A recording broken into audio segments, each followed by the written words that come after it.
faut dire d'abord, c'est que la colère des Réunionnais, elle est grande. Elle est grande parce qu'ils ont été maltraités pendant 5 ans. Ils voient bien que les inégalités à La Réunion ne reculent pas. On l'a rappelé tout à l'heure, 46% des enfants à La Réunion vivent dans une famille pauvre. Les prix ne cessent d'augmenter. Un retraité sur 2 aujourd'hui à La Réunion perçoit moins de 852 € de retraite par mois. Donc la situation est extrêmement grave. Je l'ai dit, on marche sur un fil et on peut tomber à tout moment dans un trou sans fond.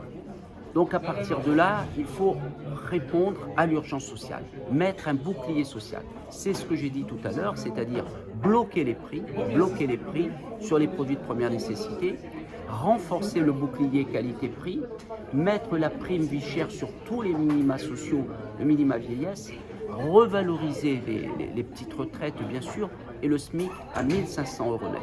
Ce sont des mesures qu'il faut prendre pour redonner confiance aux Réunionnais et surtout pour faire en sorte qu'on puisse aller un peu mieux dans cette crise qui frappe malheureusement les plus modestes. Des mesures d'urgence, c'est le bouclier social que je propose à travers cela.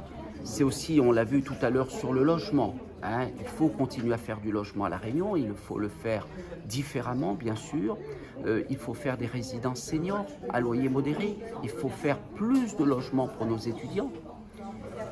Il faut revoir les normes sur le logement parce que sinon les loyers vont continuer à augmenter.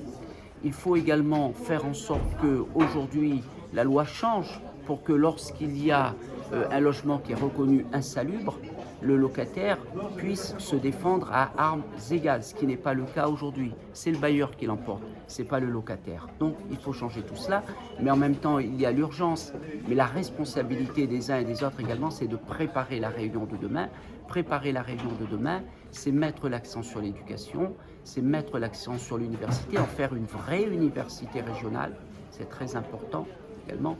C'est mettre le paquet sur le développement durable, avoir l'agence régionale de la biodiversité, protéger notre biodiversité, aller tendre vers l'autonomie alimentaire en renforçant la production locale. Nous le réussissons dans certaines filières, la Rive, la Ribev aujourd'hui, qui sont des filières qui fonctionnent, qui produisent quasiment la totalité de ce qui est consommé à La Réunion. Donc renforcer la production locale, c'est également important. Aider nos acteurs économiques. Il n'y aura pas de développement à La Réunion si nos acteurs économiques ne sont pas aidés. Aider nos entreprises, concrètement, ça veut dire quoi? Moi, je suis contre la zone franche globale et générale. Ça, c'est d'un simplisme.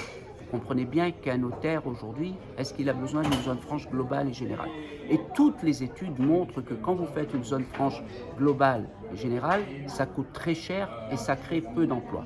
Moi, je suis pour une stratégie diversifiée, adaptée au secteur d'activité. Le bâtiment, les travaux publics, aujourd'hui, n'ont pas les mêmes attentes que dans les métiers du tourisme, l'hôtellerie et la restauration.